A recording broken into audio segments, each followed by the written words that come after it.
Hello and welcome. Uh, Welcome everyone.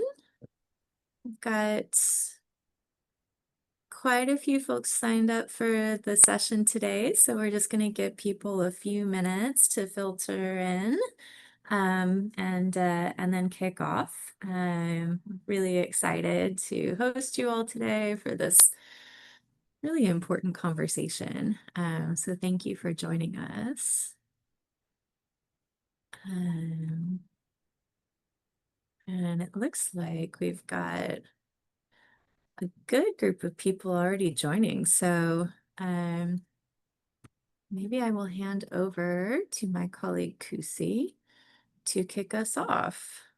I want to be respectful of everyone's time and get going with a full agenda today. So Great. Thank you, Rachel. And hello, everyone. Great to see you. So many friends, collaborators, partners in the ecosystem. Really excited to have the space for this session and for you all making time for this important conversation. This is an impact capital roundtable focused on catalytic capital and models for the moment, being co-hosted by Dalberg with the Catalytic Capital Consortium, but also co-promoted with AVPA, Latin Pacto, and Impact Europe. So we're thrilled to have you. Next slide, please. In terms of why we're here, the impact capital landscape, it's stating the obvious, is shifting fundamentally. And I'll present some data that shows that, but basically the context of the way that we are doing work and the ecosystems that we're engaging in is fundamentally shifting. And we believe that catalytic capital has a key role to play in this new paradigm. It's time to move from reactions and observing the ecosystem and in shock in many cases to being more proactive, providing practical models for more coordinated and effective funding. And we're going to listen to some players in the ecosystem who are doing that in practice and hearing their perspectives on how it's done. So the way the session will run, I'm going to provide introduction and context over the next 5 to 10 minutes. We'll do a brief mentee, so get ready for that. Then we're going to have a panel discussion with our esteemed guests. Thank you all for joining us. We'll do some breakout rooms in the final 30 minutes, and then there'll be time for closing reflections from the C and a call to action from our colleagues at C3. In terms of who am I? So if you don't know me, next slide. I'm Kusi. I'm a partner at Dalberg. I lead our Dalberg Capital work, which is an end-to-end impact capital advisory service that provides pre-investment, transaction advisory, post-investment value creation, and impact measurement and management services for across the investment lifecycle. And we pair sort of long, deep expertise in the social and environmental impact ecosystems with rigorous analytic and human-centered approaches to support our clients on impact investment strategies and helping them to scale those strategies. I'm joined by my colleague Rachel, who will be moderating the panel, and also with Urmi Sengupta, who is from C3. I think many of you know C3. It's an investment and learning market development initiative to promote greater and more effective use of catalytic capital to enable a more just and equitable and resilient world. So we're thrilled to be co-hosting, and thank you again for making the space.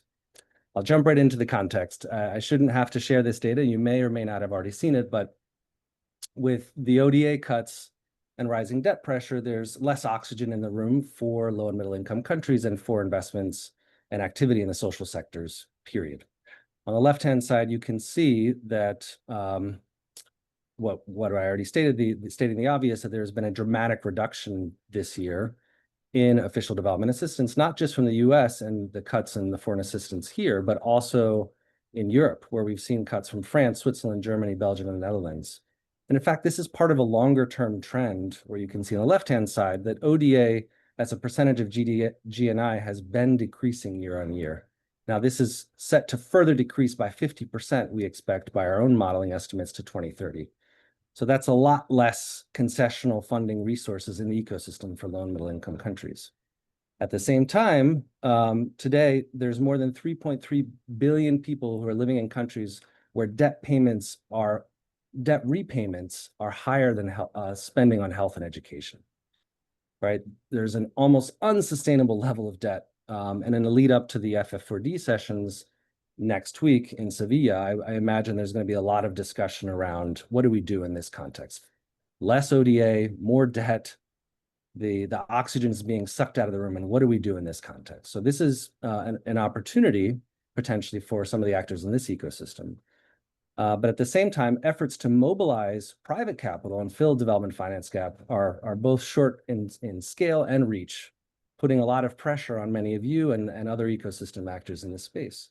The Economist last month ran a piece around its disappointing performance of blended finance, specifically on private capital mobilization. You can see on the left-hand side of the 88 billion in private finance mobilized, just 20 billion went to sub-Saharan Africa and only 10 billion went to the poorest countries.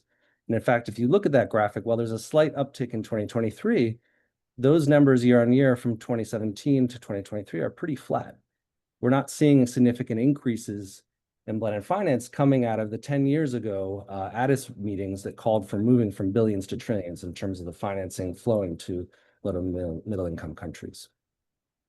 Yet we know foundations and other catalytic capital funders can play a very catalytic role through tools like blended finance. And they have been likelier, in fact, than DFIs and multilateral development banks to take on riskier transactions. So in the context of declining ODA, they should play a larger role, we believe, to catalyze private capital in these transactions. This is supported by the recent release of the Convergence Stated Blended Finance Report, which said the same thing. Next slide. Oops. In this moment, what role do we think catalytic capital investors should play to make scarce impact funds go further? There are different roles we could imagine them playing. Catalytic capital providers could build investable pipelines, providing risk-tolerant and patient capital into building those pipelines for early-stage investment opportunities, mobilizing more local capital. We've heard a lot of discussions, or I've been part of a lot of conversations in the last couple of years around how do we mobilize more local capital. If there's less foreign assistance, how do we draw on the resources that are available domestically? And what is the role of catalytic providers to support those? We could strengthen local institutions to absorb that capital, to lay the groundwork for frontier market investing, building supporting policy and upstream ecosystems. We could support by sharing knowledge and increasing transparency in the ecosystem.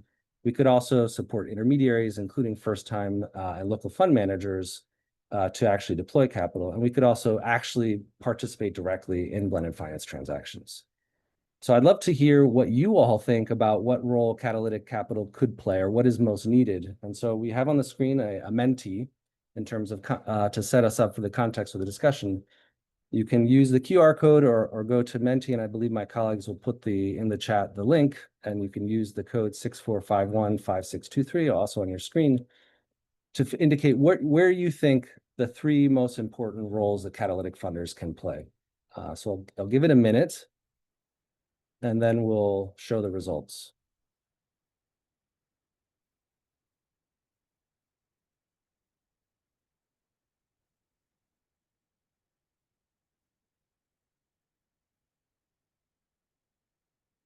Maybe we can switch over. If you're like me, you're quick to respond. Switch over to the Menti screen.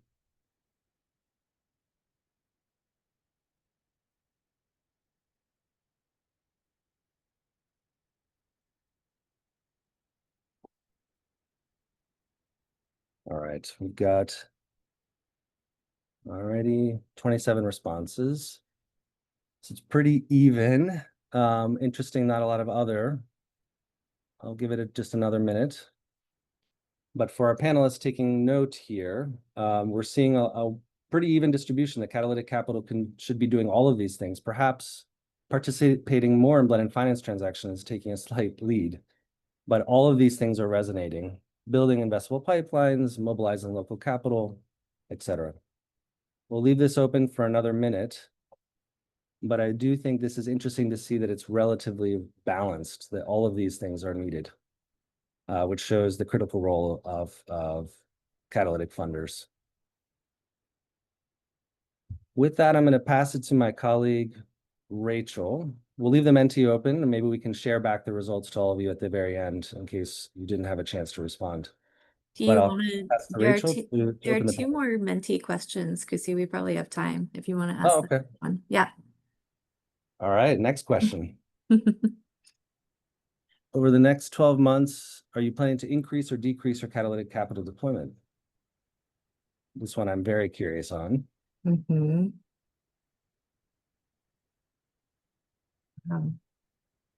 A lot of increasing already.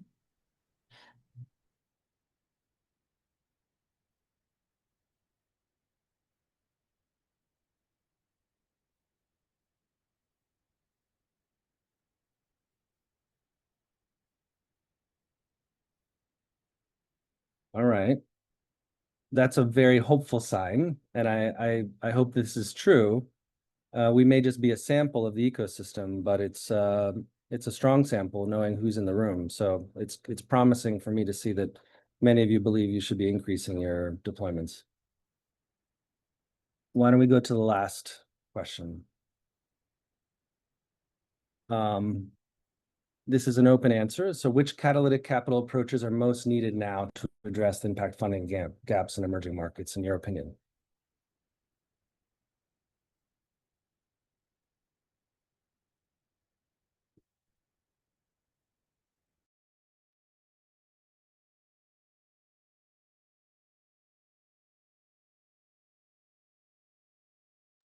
Okay, local currency funding, radical collaboration, blended finance, insurance, impact-linked funding, mobilize local capital and strengthen local ecosystems. Okay. All right, the results are starting to stream in now. Technical assistance, capital willing to take more risk, higher risk seeking, blended finance. Okay, a lot about risk seeking. If you can scroll down a little bit. Let's see what emerges from the, is that some sort of AI tool to group the text? Knowledge generation, risk sharing, subsidies. Great. I think this is interesting. What we'll try to do is synthesize this and play it back to you perhaps at the end. Yeah, push the performance of catalytic endeavors to date. So actual risk is established versus perceived risk. Good point. Capital dedicated to tailoring solutions to local communities. All right, great. Lots to dig into. And I think with that, I will pass it over to you, Rachel, to introduce our panel. Thank you. Thanks, Kusi. Urmi is actually going to introduce the panel, but thank you for the intro. And just to let everyone know, the Menti will remain open if you have thoughts that you want to add, and we will be sharing an event summary afterward. So Urmi, over to you. Thank you, Rachel. Thank you, Kusi, and really appreciate the great turnout here.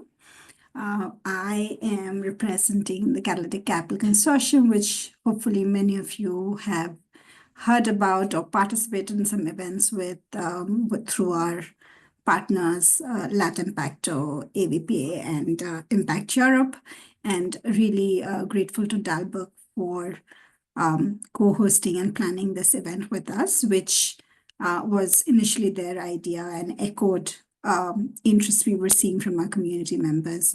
Kusi talked a little bit about C3 in the beginning, but just a quick word that much of our work in the second phase of the initiative, which started earlier this year, is really focused on building the community of members and investors who are actively deploying catalytic capital. One point I will make before I go on to introduce the panel and hand over to Rachel for the conversation is that we at C3 tend to think about catalytic capital as investment capital. Many of our partners and community members deploy both grants and investment capital, sometimes alongside in the same opportunities, sometimes sequentially in different ways around particular themes. So just noting that actors, I think, who have joined us today deploy different assets and tools in whatever manner makes most sense across investment, grant, and other forms of capital. So just for us to keep that in mind as we go through the conversation and thinking about what opportunities really are aligned with particular users and roles. So with that, I'm going to go straight into introductions for the panel. several partners here have worked closely with C3, including Small Foundation, which is a co-funder along with MacArthur, which is where my day job sits, in setting up the second phase of C3. So let me start with Connor, who is the CEO and has been a founding member and director of Small Foundation since 2007. Small Foundation is focused on catalyzing and scaling income-generating opportunities in rural sub-Saharan Africa through working with local communities and actors. I am going to keep introductions short. I encourage you to look at folks' LinkedIn profiles afterwards and really reach out to people that you would like to talk more with. We know that all of these speakers have agreed to give us a generous portion of their time and engagement. I'm sure you will hear back from them with lots of opportunities to connect directly should you be interested in particular topics that we're addressing today. Daniel is the director of Fundación Corona, which is in Colombia and a family foundation that has been working across areas in social development for over 60 years. And he leads systemic and collective impact initiatives focused on citizen engagement in education and employment. Nancy is also a founding member and the executive director of the Linked Foundation, which is working to improve the health and economic self-reliance of women in Latin America and United States. Like others on the panel, she serves on several international, national, and local boards and brings extensive experience in philanthropy and impact investing to the table. Welcome, Nancy. Edin has been working with Philips since 2001, and he has held various leadership positions across research, innovation, and global development. Since 2021, he has been shaping and advancing their impact investment strategy, and he, I understand, is slated to take over as the director of the foundation in the coming months. Congratulations, Edin. Last speaker is Stefan, who has been with Bayer for some time. He has worked as a social impact startup lead in Europe and Latin America before that. And at Bayer, he is responsible for the social innovation program portfolio, as well as the impact measurement and management work. And his work is focused on access to health, enhanced nutrition, and sustainable agriculture in low and middle income countries. Welcome, Stefan. With that, I hand over to Rachel. Thank you, Urmi, and thank you to the panel. I think we can spotlight them and maybe take the slides down as we kick off the conversation today. And just really want to thank everyone for joining this conversation. As Kusi introduced, it's an interesting time for funding social impact globally. And so we want to talk in really practical terms today with the panel about what kind of models and approaches they're seeing work best in their fields, and kind of how they are shifting their strategies and how they see the role of foundations and other impact first investors at this moment when there's a lot of pressure on philanthropists and impact investors to do more in sort of the wake of ODA cuts and pressure on government budgets and just the sort of strange environment that we find ourselves in. So welcome to all of the panelists. Nice to see you. I hope everyone can hear me. Also, just a quick note to the audience, we don't have a Q&A after the panel because we're going into breakout rooms. We really wanted to make this a group experience where people can discuss amongst yourselves. But if you do have burning questions, feel free to put them into the chat as we go, and we'll see if we can get to them. So Connor, I wanted to kick off the panel today with a question for you. As Urmi mentioned, Small is one of the members of the new round of the C3 initiative. Clearly catalytic capital is something that Small believes in for this moment. Just wondering, how have you possibly changed your approach to catalytic capital in response to the new funding landscape that we are seeing? And what role do you think foundations should be playing right now? Yeah, thanks a lot, Rachel. Thanks for the intro, Urmi. thanks for everybody for their time today. So we strongly believe that family foundations, family offices and foundations have the most flexible capital in the ecosystem in general, and that's a superpower that really has to be maximized. So as Kusi pointed out, there's ongoing declines in ODA, mounting financial pressure on the poorest countries.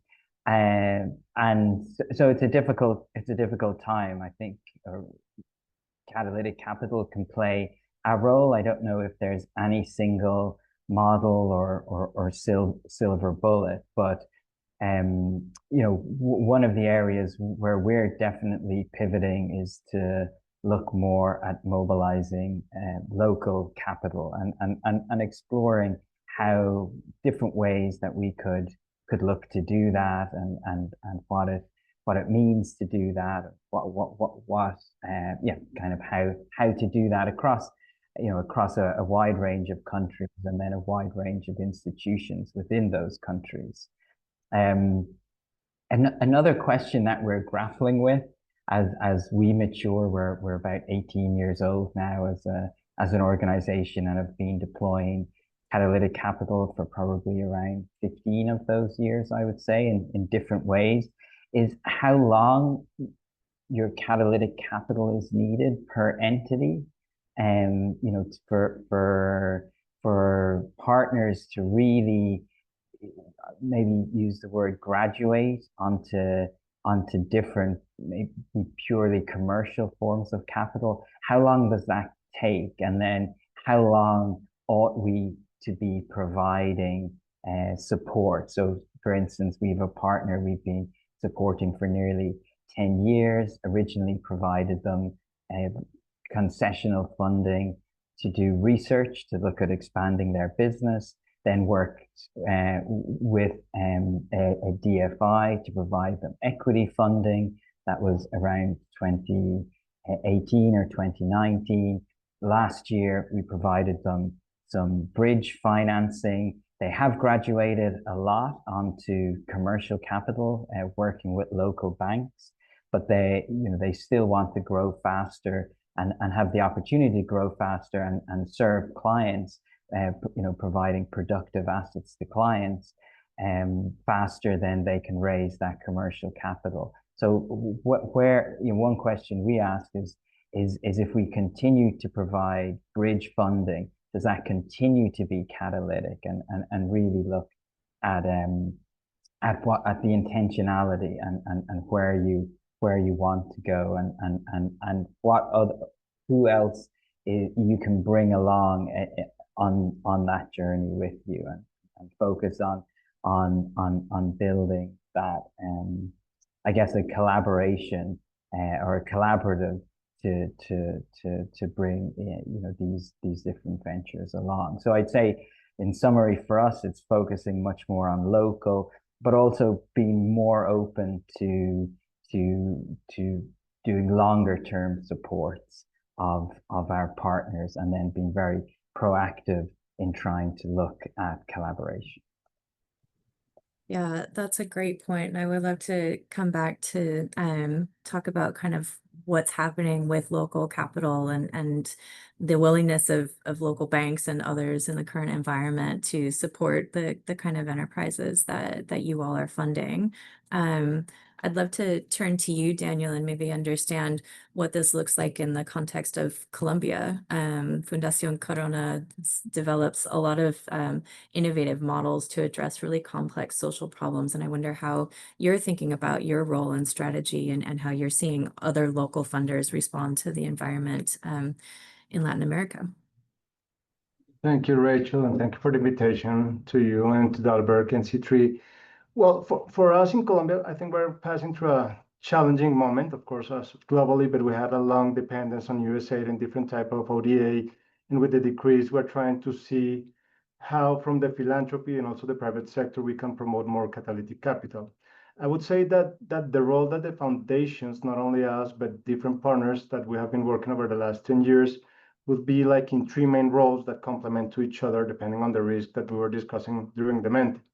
The first one is as conveners and ecosystem builders. We have always believed that that's a necessary starting point to have the same understanding on what catalytic capital is, what the opportunities are, how those tools serve different problems. So I think through Latin Impacto and Impacto Colombia, that is our National Advisory Board, we're trying to have a lot of understanding who the stakeholders are, and from the philanthropy and foundations support that type of learnings in initial stage is very, very relevant to make advocacy, to share learnings, to also be able to have a better data platform on how the ecosystem is moving forward. As we say during the Menti, I think the impact investing in catalytic capital is increasing in Colombia, but you have to have the data to see how it's increasing, where it's increasing, which type of tools are we trying to use. So I think that's a very relevant role of the foundations. Oh, you froze a little bit, Daniel. I would say that in Colombia, we like askers and sorry, can you hear me? I'm back. Yep, you're back. Go ahead. Okay, so I would say the second role is innovation and pilots. We've been trying to do several pilots. Currently, because of launching the first social impact bond, now we're able to have a much more institutionality on that area of PPP approaches towards outcomes. Now we're running with the National Planning Department a national strategy for results-based finance that not only includes SIPs, but impact-linked loans and different type of mechanisms to put together the different stakeholders. But that all only comes because taking risk in making pilots. Currently, we're having a pool fund with 4 foundations and 4 local foundations trying to build a facility to promote catalytic capital, but depending on the demand side. So we're trying to understand when other NGOs or for-profits, social for-profits are demanding for capital, what type of problems and what type of capitals are they looking for to understand better the demand, to be much more flexible, to be able to help them. That's through a fund called ODA.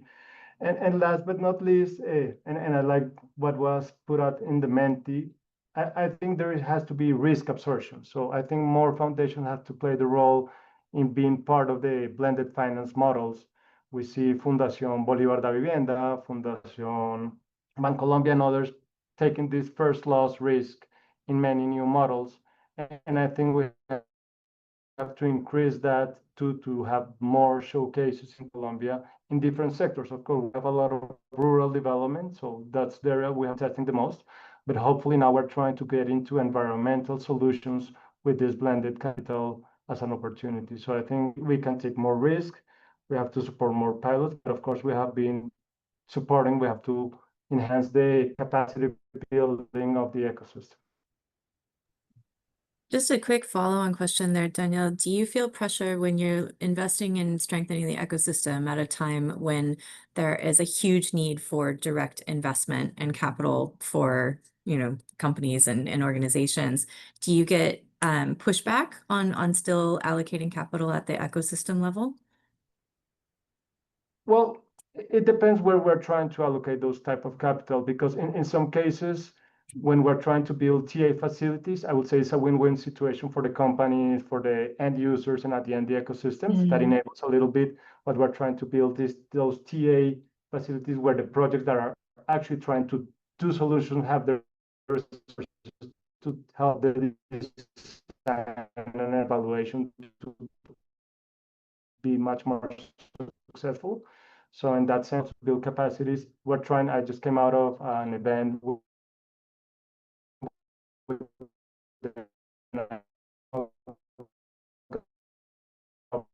Oh, you're breaking up again, Danielle.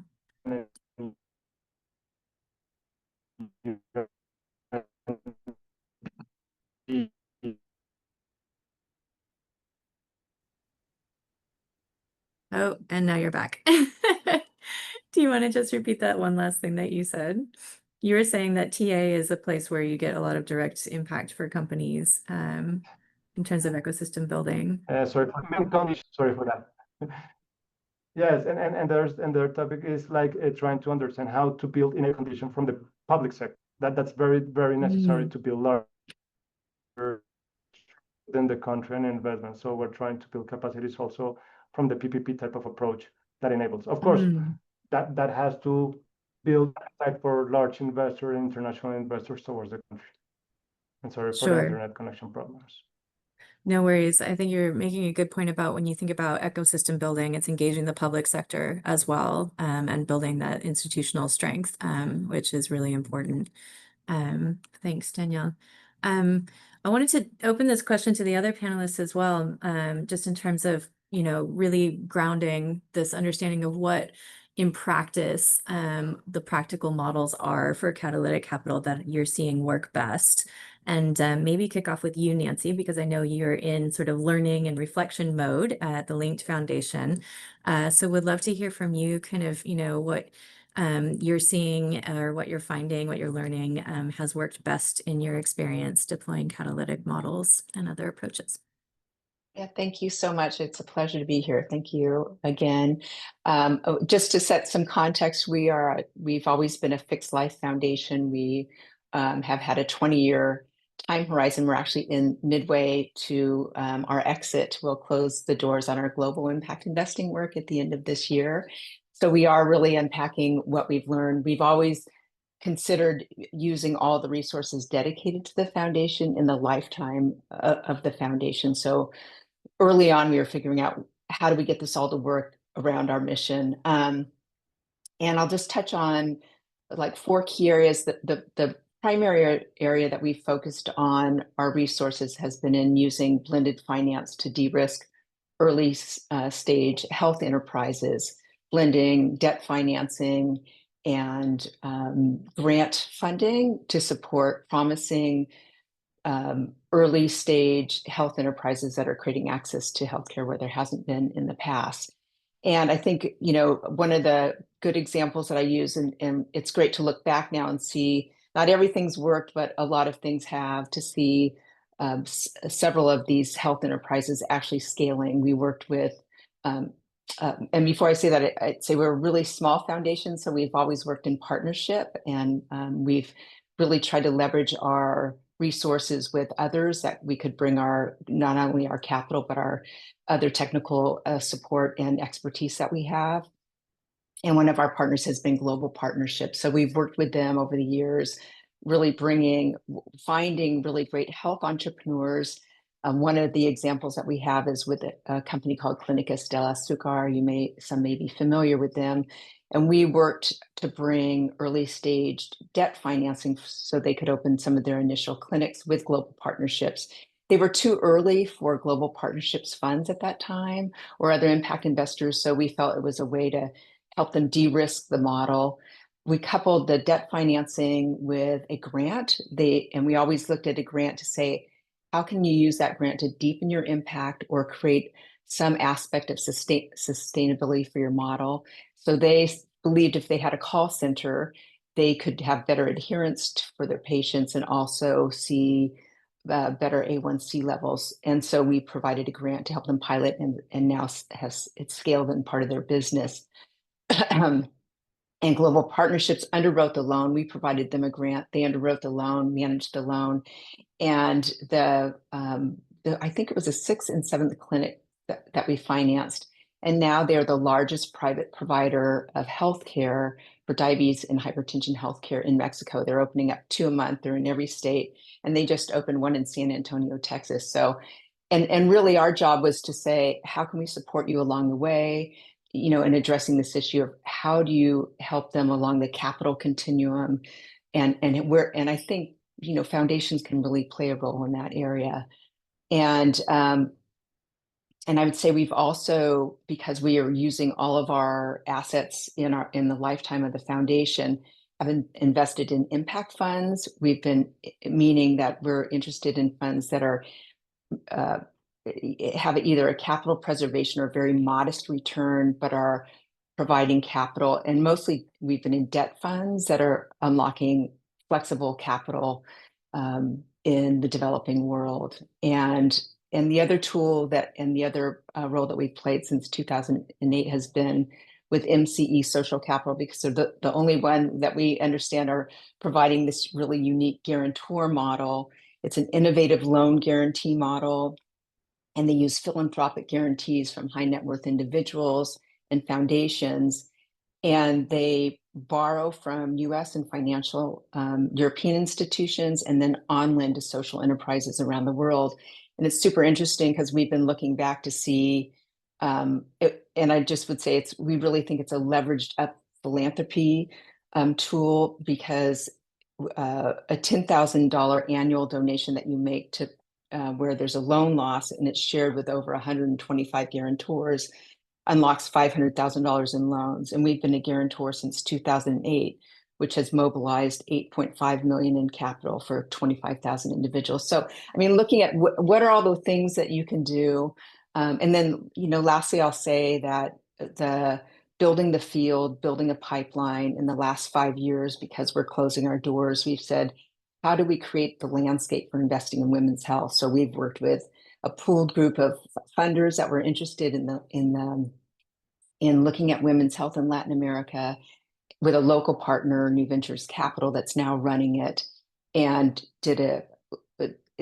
we paid for the research and built a pipeline. So now there is a network of an opportunity for investing in women's health in Latin America that's run by New Ventures. And it's the first women's healthcare fund in Latin America. So just ways that a small foundation can play a role in building the field in the region.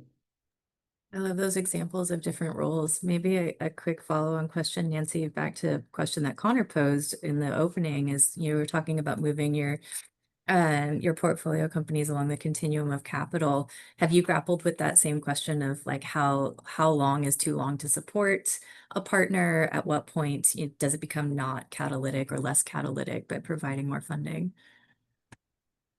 Yeah, I'd say in our experience that we've been able to provide that early stage capital, and fortunately, at least for the 3 healthcare companies, they were able to continue to scale, become profitable, and then be able to get commercial capital, and in most cases, local capital. And in between there, really resonate and work with other impact investors, like a global partnerships that's impact oriented, but providing larger loan amounts. And so I think the timing of when you get in, and it does take a while. That's why it's called patient capital. But I think, staying along, if there's performance, if there's the impact as they're scaling, and then helping a bridge to other investors is a role that you can play. Great, thanks, Nancy. Stefan, I would love to hear from you next in terms of sort of how you think about the role that foundations play in the models that are working for you from a corporate foundation perspective. How does the catalytic role and maybe collaboration fit in that corporate identity space? Well, first of all, thanks for having me. And yeah, collaboration, I think, is really the key word. And I also typed radical collaboration in the Menti in the beginning. That was But great. I think these days, in these volatile general environments globally, the only way to really make a difference is if you work together. And Edine likes to say, leave the ego out the door, and it kind of takes a community to raise impact or something like that, wise words. So yeah, but everybody, and I'm going to repeat myself with this never-ending joke, but everybody kind of sits in a silo that's open at the top and waves a little collaboration flag and then says like, hey, come collaborate in my bureaucracy with my investment committee and my hierarchy, and also under my brand umbrella, of course. And that's something that needs to stop, or at least be less practiced, because otherwise these siloed approaches, everybody in this room knows that, but they don't work, and they don't really make a difference, because the issue is on the other side. If you have an investee, and I know that from my social enterprise past, I mean, you do 70% reporting and fundraising, and 30% of your time you actually spend doing what you're supposed to do. And that's not cool, and it's only because the people who quote unquote have the money decide. And it should be the other way around, because the good investees are the ones who should go shopping for collaborative ecosystemic environments that ease their reporting burden. And that's what we are trying to do in the community of practice in health, together with Edine, but also with basically 30 other players at a very kind of low key, sign an NDA and say it how it really is kind of environment. And that seems to really hit a nerve somehow. So we're trying to build traction there. But this is, I think that's one thing. So these open, honest kind of, it's almost like a self-help group environment, you know? So people feel like they can speak their mind, and then it's kind of easier. And also, of course, you share because everybody reinvents the wheel 850 times every day. But if you, and even between the different types of capital along the continuum, for example, our supposed competitor, Boehringer Ingelheim, is also part of this with its social engagement, a social venture fund, and they do due diligence on pipeline that we share, you know, so we don't need to do that. But we, on the other hand, can come in with bridge grants where they can't because they invest, so it's a much more complex environment. Philips Foundation can do both because they have both arms basically to do it. But I think that's kind of it. You have to have a little bit of a like a less ego perspective and more of a kind of what works to which end perspective, and then really try to ease the reporting burden, for example, by externalizing impact reporting. We did that through a 60 decibels study on one collaborative investment that we did for Elucid in Ghana. And then that was it. So we had a statistically relevant, auditable, in-depth survey on what they did with the money. And the result was that everybody said, yeah, cool, check. You know, I only need that. I don't need anything else. So they reported, they had a presentation once in front of everyone, and that's it. And then they're off the hook. So that's one thing. And the other thing is where grants really come in. I'm going to give just one very concrete example is on the policy environment, because if you really want to make a change, you need to involve the government at some point, especially with things like insurance, you know, climate risk insurance. So we work together with an organization that's called Pula, and specifically Pula Foundation. And what we want to do is to actually give input insurance and climate risk insurance to smallholders in low and middle income countries because they are at the receiving end of climate change, and they're just screwed if it doesn't rain or it rains too much, you know, because it's all dependent on these effects. So what we do is our catalytic capital comes in to subsidize or to actually showcase to the government that climate risk insurance works and prove to the farmers that they get paid, because it doesn't always happen, right? So if you showcase that, we can subsidize insurance policies for these farmers. And in Zimbabwe, we did that for like 30,000 farmers, roughly. I think that was 200K, 250K, something like that, showcasing to the government that yes, it works, because they don't want to take a risk. They don't want to be the first mover. They don't want to spend money. And then they see that this works and that the farmers are really happy. And the farmers also understand, okay, I can trust this process. And then the government thinks, this makes me look really good. So maybe also 80% of the food in my country is produced by these people. So maybe we should help them. This led to, in Zimbabwe, an investment of over $6 million to insure 1 million farmers. And now you have 30% of the population insured. And now we're going to scale that with Pula Foundation to 10 million farmers until the end of 2030, and then I'm done, but it's circling back to your question, how does that connect to the corporate identity, which pays 10% into the ESG 2030 target of the crop science division. So we're basically giving a gift to the sustainability agenda of the company, which justifies in turn our existence and makes a long-lasting change, because the mechanism is we subsidize, then the government takes it up and subsidizes, but then over like a 5-year period, they scale down their subsidies because the farmers are willing to pay for these insurance premiums themselves at a very low level, of course. And for Pula, because if you have, at 30,000 farmers, it's not a business model. At 10 million, it is. So that's kind of, and then it's a long-lasting model that works. It's also admittedly really easy. Digital insurance, it's auditable, as easy as it gets. So happy to brag, but it's, there are other things that are more complex, but this is something very concrete. Thanks, Stefan. I actually remember when Rose set up Pula in Kenya a long time ago, and it was not easy then. So it's really good to see that they are still around and thriving and gaining traction and scaling. Adine, would love to hear from you along similar lines, just in terms of, if others on the call, if you could give them advice about what works best to facilitate these kind of collaborations to, if you want to set up your own self-help community of practice amongst investors, what makes that function in practice? Like, how can we get there in practice? What elements do you see are making that work? Thank you, Rachel. Thank you for inviting me and making me part of this great panel. And actually, many important messages have been already shared, and happy to share our perspective. And certainly maybe just put in first some context here. So we are indeed a corporate foundation, and we have been established 11 years ago with the belief that innovation and collaboration are the key, let's say, drivers for system change when it comes to access to healthcare. So that's actually, we are a corporate foundation that tries to leverage Philips technology and expertise, connected, of course, with financial instruments. And we do believe in the capital continuum, of course, and examples have been mentioned that can absolutely be catalytic when it comes to creating sustainable impact. And I think if we bring it back to the challenge and certainly to the current situation, and has been mentioned a couple of times, I think it's very important to actually, what if the core problem is that we have been pushed. I mean, many initiatives, organizations weren't prepared, let's say. So there is some disruption, and that disruption has also huge opportunity for us, all of us actually here,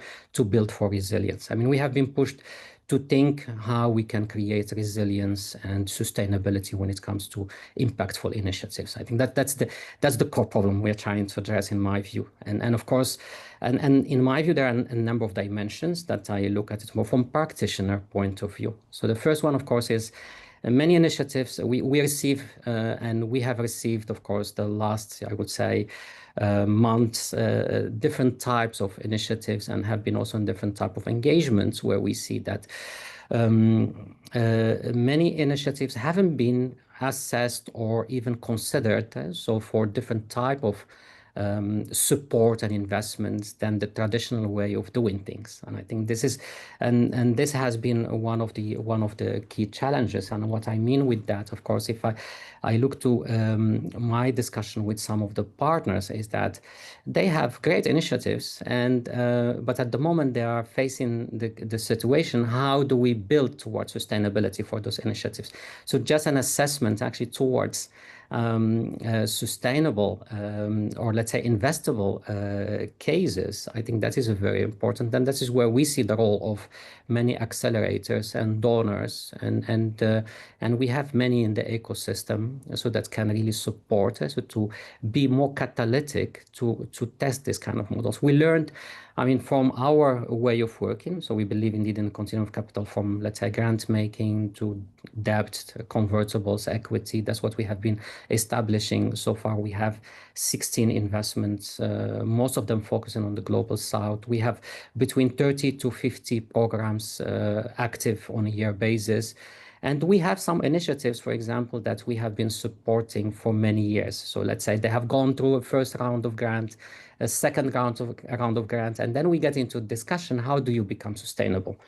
And then you try to support, and it is not about which instrument it is, but more on how to embed the way of working within an organization that is used, for example, to grant, to think beyond the traditional approach of receiving, just securing that the activity continues, but actually how to sustain it after an exit or exhausting that specific grant. And we have seen that. Imagine the World is a great example. We have been working with them in Uganda for many years, and they are at the moment building a social enterprise, and their model is quite interesting actually, to see on how they can not what they have built, let's say, as skills healthcare workers, now equipping them also with solutions that they can earn from their activities and build also resilience within then the health ecosystem, at the same time making sure that they leverage the expertise and the skills that they have built. I think this is one important, I think, dimension. The second one, in my view, with respect to the first part, is more related also to the technical support, and that has been mentioned a few times. Stefan already mentioned the work we do in the community of practice, so I will not repeat that. But if we look, for example, also to partners within the community of practice, like Swiss Re, and also the technical expertise and the technical support that they indeed offer to many of those ventures, and they can go through an effective actually process and helping them to not only access capital but also access expertise and make sure that they become much more resilient also toward the future, and making them also attractive for other players then to act actually. And I think that is something which is very important. And then the third for this first part, and I have two parts to share, so which is actually also building the trust within the community. So if there is a technical support is provided, if there is an investability, let's say, element found, we should also avoid that we repeat the exercises, all of us. I think reducing the waste within the ecosystem is very, very important. Why wouldn't I actually trust what Stefan has done? And he has already done a lot of work actually to find that opportunity and to support it. So why don't we then actually put our support and resources elsewhere where it could matter even more? And I think that is also something which is very, very important in our view. I think building that trust in the ecosystem and building on each other, I think that is very, very important. The other part I would like more to share is more in terms of co-investment. Stefan mentioned a number of ventures, but good also to mention, for example, Access Afia in Kenya, where we see a blended capital has been come together. So where we see a grant, we have done an equity investment. There are grants. There are also grants that are more connected to impact and linked this impact linked financing. And then you see that there is a de-risking element when you combine different type of sources combined with technical support that can do magic with respect to those ventures. At the moment, I see Access Afia that actually has a runway till mid next year, or maybe even towards the end of next year. And that is just because of the great work that is happening within the ecosystem. And I think this is very, very important. And last but not least, certainly for this part of the case, because I wanted to make, just as a practitioner, a few concrete examples that hopefully can also support us in the interaction and the engagement. Of course, sharing the learnings. I mean, we have to also recognize that none of us knows it all, so we know it all together. And exchanging those learnings and sharing with each other, I think that is very important. And we see listening ears. We see really partners like World Diabetes Foundation, many others actually, who also go beyond or than their normal way, and they try also to move. And I think probably that is the reason for that answer, where you see increasing catalytic capital. I see actors who haven't been doing impact investing before except grant making. They are now taking really the opportunity and trying also to do more than just grant making. And that is not because, I mean, they are looking for return. No, because actually to maximize and to do as much as possible when it comes to impact. Because then you can build towards revolving funds, you can build towards resilience for the initiatives themselves. And of course, there's always room for grants, and no doubt about that. And we do them all. So we believe also in the role of each of them. And some examples have been mentioned before. And I think that combination, we have been learning that it is a key when it comes to the interesting times we are living in. I hope this supports in the discussion.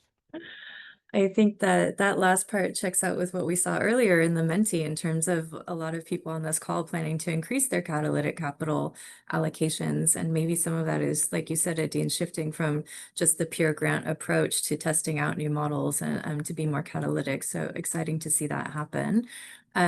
We have a brave comment in the chat, or a question in the chat. So I want to put this to the panel. Thank you to the one person who asked a question.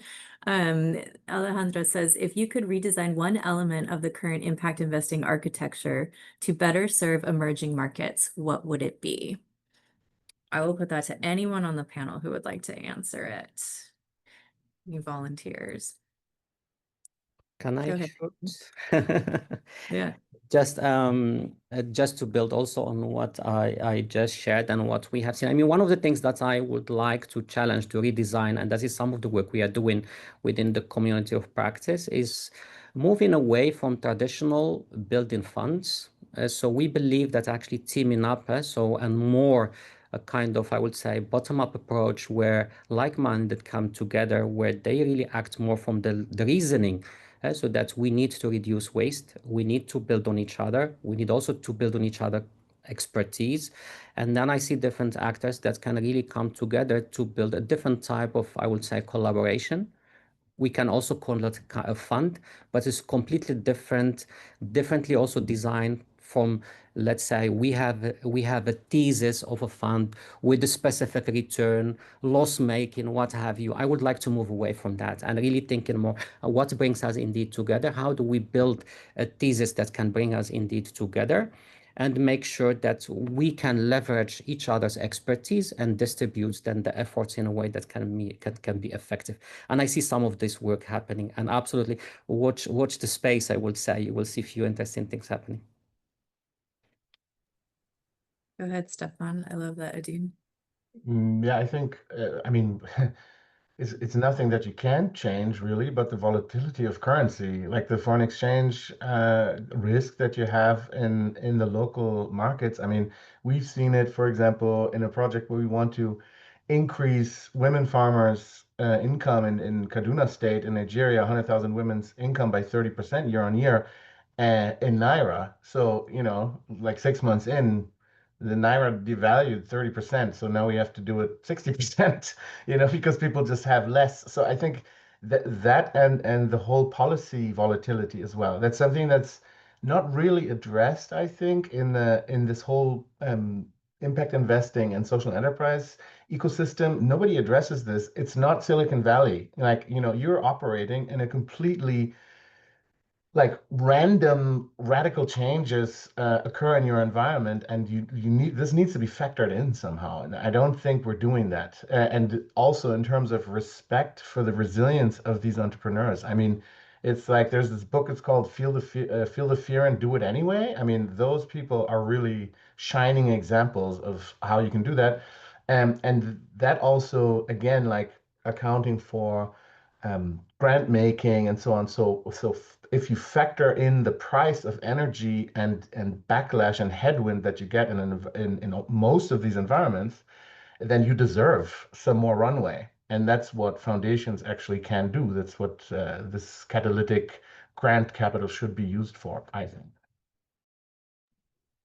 I think that's a great point. Daniel, you want to come in? Maybe just to complement something that we're seeing in Colombia and with some of the partners in True Latin Impacto is maybe to have a much more systemic approach on impact investing. So to understand really the different barriers at the roots level, at the different roles. Probably if we're trying to tackle impact investing in workforce development, but on a much more systemic, we will understand the problem and the different tools, vehicles, mechanisms, stakeholders that we have to strengthen and test to actually solve the problem and to get much more into the data of how the system is moving faster and better. We have a much more holistic approach on impact investing because we're working very on silos, even though the learning, as Dean was mentioning, probably it have to come much more bottom up. Probably we have to understand the systems of the problems and how impact investing are actually leveraging or catalyzing the impact in a much more faster way. Yeah, those are all great points. And maybe just the last question to round us out before we shift into breakout rooms. Wondering, there was a strong response that blended finance should be a role in the mentee for impact investors and for catalytic capital. And just wondering, we've heard through some of our past roundtables that there is some hesitance amongst providers of concessional capital, like foundations, that you don't want to enter a complex blended finance stack and, sort of subsidize risk at an undue level. And I wonder if there are, to your point, thinking differently about how we approach funding and not these traditional funds. How do you think, any of you could answer this, the right way to engage in blended finance structures is right now for concessional capital providers?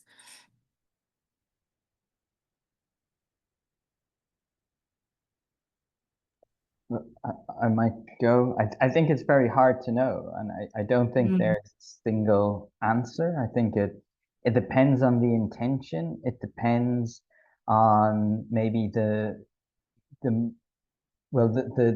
other participants in the stack. Like why are they participating? What do you hope will come out of it? Is there a realistic? What does graduation? What does that future state you want to reach mean? So, and maybe also realizing that there are different forms of risk that a foundation takes.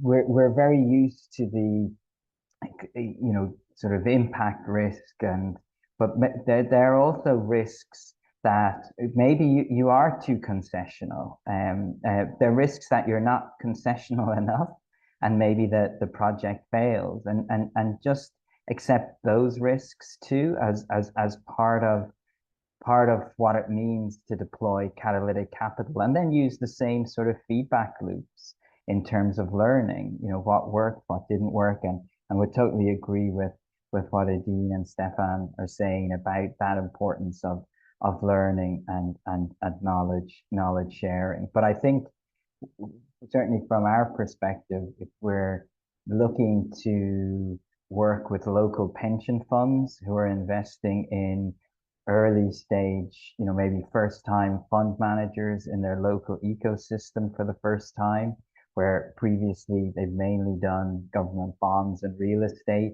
that there's no easy way to price the concession, or whether it's first loss, like return enhancement. There's no real easy way to price that in the different markets. But talking to the people in the markets and being as close to the ground, I think is important. But it's just a risk that I think those deploying catalytic capital have to accept. It's part of what it means to deploy catalytic capital. That's a great point. And interesting to see what learnings come out as more local capital is part of these structures in terms of how to price concessional capital in those structures and how to approach that. With that, I would love to move us into breakout rooms. We have a couple of questions for the breakouts. We wanted to, we've been talking at you, and thank you so much to all of the panelists for all of the great examples and models and approaches and, provoking ideas that you have shared, and would love for you each to also join a breakout room. And so if the audience has questions and they want to talk more about some of the things you've shared on the panel, we can do that in the rooms. So we'll have each room, we'll have a facilitator, and we have some basic questions. You can pick and choose or leave as you like, as your room likes, but the questions we'll drop in the chat are: how relevant are the models and tools that the panel has just discussed to your own work? What models and approaches or catalytic capital tools are you tweaking or developing to meet this moment? Are you changing your strategy? And where do you see opportunities for greater collaboration, as the panel has talked about the importance of collaboration? And what support do you need to engage in more catalytic capital structures going forward? So I think Stacy is going to heroically try to place us all into breakout rooms. So I will give her a minute to make that happen. We'll have about 15 minutes for that discussion, and then we'll come back to close out in plenary for whoever is still around. I know a lot of folks might not stay for the breakouts, but for those of you who do, thank you. And for those of you who are dropping off now, thank you so much for joining us.